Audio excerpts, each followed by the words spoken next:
Emra të përveçëm, më të spikaturit të tyre, jo për aleatët në përgjithësi.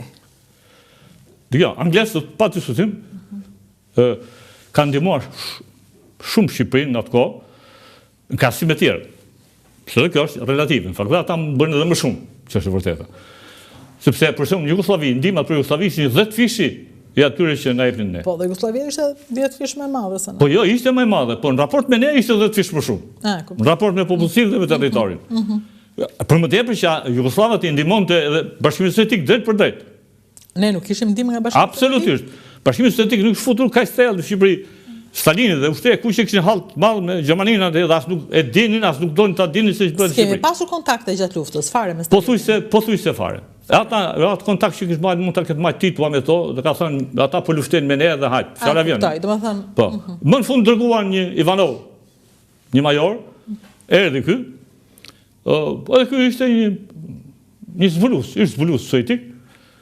Bile sa kam lexuar në literaturën sovjetike të përkthyer në Shqip në vitet 60.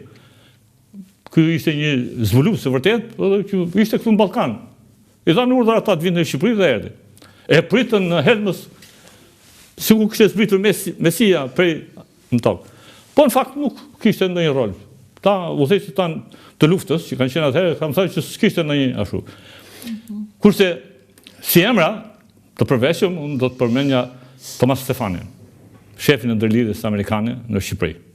Thomas Stefani, pra një shqiptar. Po, babajti ishte nga Korça, ky jeton në Amerikë, është marruar për jurist, ose ishte në përfundim e sipër, dhe ishte gradën e kapitenit dhe ju dha detyra e shefit ndërlidhjes me Shqipërinë, zbriti në Gram, prej aty erdhi tek shtabi i përgjithshëm. Nga erdhi në Gram, te Gram, atje, po, aty vinin nga Italia natën me kështu anije, aty stakonin, ishte pika më e kishin gjetur shumë bukur atë. Shumë bukur, ta. Edhe ai ishte edhe në Kongresin e Përmetit. Ata britanikët nuk erdhën, po ky filloi pikë me atë ardhin në Kongresin e Përmetit, sepse bëri një raport shumë interesant për Komitetin Politik të Shtatit Italian. Ai ishte i anshëm pak, domethënë me shqiptarët? Jo, nuk i anshëm. Ai e shifte me sytë e tij se në Shqipëri po luftoi. Për ato kjo kishte rëndësi. Është e vërtetë që ai kishte një lidhje me Enverin, domethënë një lidhje të fortë me Enver Hoxha? Jo, nuk kishte një lidhje organike, kështu personale. Po lidhja midis tyre ishte thjesht me që ai e shifte se partizanët shqiptarë dhe shtabi i përgjithshëm punojnë, luftojnë, ai qëndronte afër dhe siç duket jep edhe informacione dhe siç ka thënë Peter Lukasi, ka dhënë informacione pozitive. Dhe në këtë rast edhe udhëheqja e shtabit të përgjithshëm s'kishte se amante me njanët. Po, britanikët janë bërë xheloz në këtë rast, sepse e dinin që nga herë ai Enver Hoxha vinte në krahun e tij, edhe bisedon me një tjetër shqip, thotë, dhe ne nuk e marrim vesh se çfarë thonë ata. Po në fakt do doja ta tregonim Kjo është shumë interesante. Po, ndalojmë pak. Këtu kemi edhe dallëndyshe i merrin Fjorin, nënën e Lendës të. Po nënën e Franceskës së Lenit, ku dallëndyshe këtu? Kjo e fundit. O, sa e bukur. Po këtu kemi edhe Naile Gjinushin, nënën e Skënder Gjinushit. Kush është nëna e Skënder Gjinushit? Po tani nga e majta ulur gjena Naile e dyta.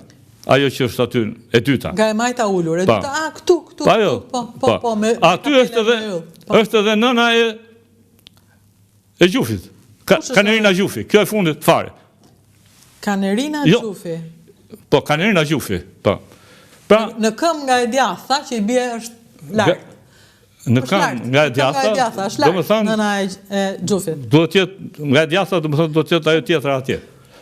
Ja, po mund të jetë e djatha këtu, në këm nga e djatha. Ose kjo është atërë, ose zonja këtu, ose zonja me kapele. Ose nga e djatha, nga e djatha del të jetë Gjeva Abazi. Po nëse edhe zonja... Sa interesante, pra nëna e Gjinushit dhe nëna e... Po këto janë të Brigadës 5. Brigada 5. Këto kanë qenë... Donika Shkurti... Kishte edhe gjallë vajza Brigada 5. Mërvete Vyshka, Vitore Gjelo dhe Dallëndyshe Fjori. Si që shë, vajza 3 e të gjithë. Dhe imagino, brigadë që ka shkuar, ka luftuar deri në Vishegrad.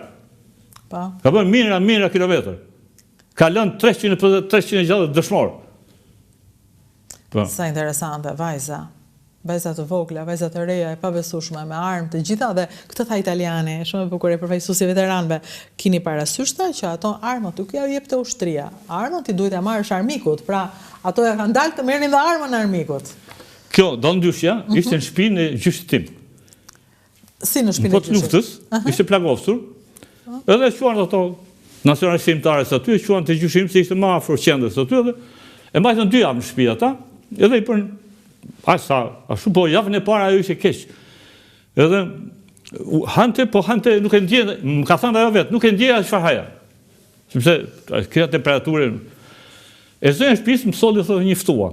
Dhe unë e kafshova ftoj dhe nuk e di se si mobilizojmë Aidan Vujti dhe e majmen edhe sot më thosh. Ftojnë. Unë për herë parë po e takoja sepse Lena ishte në një grup me mua. Vajza e saj. Po, dhe një ditë shpëtimi, një shoku im po oficer që ishte në grup tjetër, më thotë mu Salit do të shkojmë Lenës për një vizitë, unë e kisha marrë vesh që këta kishin lidhje shu intime me njëri tjetër, edhe shkuam. Ajo më pyeti nga jeti Salit thash nga Luma. Sa unë kam qenë në Lumë. Më tha dhe më kanë ardhur kështu. Në fakt, unë e dija që kishte qenë një partizan të shtëpia e gjyshit, se ma thënë nana shumë herë, po nuk desha me e thënë aty, sepse edhe të pyesë edhe herë, thash më saktë. Pyeta atje, gjyshja u knaq shumë, që nga gjallë, thash shqyr, jo një ftua, një thes me ftoj do i gjemë. Sa e bukur. Një thes jo, se s'ka nevojë, po kështë fundja 3-4 ftoj në një qesa ajo dhe ja qora. Aty e njoha dalëndyshën, pastaj kam parë dalëndyshën e Generosën e ta djemët e. Generoso është burri dalëndyshës. Burri dalëndyshës. Italian. Po, italian, një burr, zotni burr. Një punëtor i jashtëzakonshëm, një mekanik i shkëlqyer. Po edhe sa i sjellshëm. Edhe kështu është historia e njohur. Po edhe gjyshja ime, nga ana e babait, më ka thënë që kur erdhën vajzat e brigadës 5 aty, ata i shpërndanin një batalion që kishin në fshatin tonë, i shpërndanin në përgjithë fshatin se halli më të madh, jo vetëm batalionin, por kishin edhe vajzat të qonin. Dhe kishin sjell disa vajza në shtëpinë tonë. Shtëpia jonë është një kull, 3 katëshe, po edhe me obor. E më thosh gjyshja sa u futën, menjëherë kishin një mushk, mja 3 kazan. Më tej, hoqën kazanët, i vunë për ujë, i mushën me ujë, edhe hoqën rrobat dhe i vunë në ftesë, kishin hallë se duhet i lanin. Pastaj u lanë edhe vetë, edhe i vurat flenë, gjyshja pa tjetër, u dhanë në për të hangër, se fakta kishte diçka. Edhe ma kujton të gjithmonë, ato vajzat të shqedhen. Rritën një natë, tjetër vitin tjera. Vajzat në ndryshme, të tjera të bashkojnë luftës. Në fakt, kjo është, e kam dëgjuar që ka thënë Gjufi, ka bërë një debat, ishte me Uran Bukun, i tha, shikoj, tha, vajzat shqiptare, tha, bën partizane. Unë nuk kam parë, tha, i vajza balliste. Do të sepse ballistët ishte si temë. S'kam parë për vajza balliste, që dilin me ballin në formacion, nuk e di, ndoshta edhe ka pasur, nuk e di. Se kam arritur kur ta shoh. Por gjithsesi mbase ata më konservator, por këto ishin familje të rëndësishme. Kishte dalë me teorinë që ne rinin nuk duhet ta sakrifikojmë. S'duhet ta sakrifikojmë. Po edhe gruan nuk duhet ta qesim në luftë. Do thonë, ne balle, 50 vjetër, ne duhet të sakrifikohemi. Po në fakt nuk u sakrifikuan. Sakrifica e tyre më e madhe ishte të rinë në Hotel Dajti, të pinin, edhe me dalë në luftë, dolën prej aty e deri në Kruj.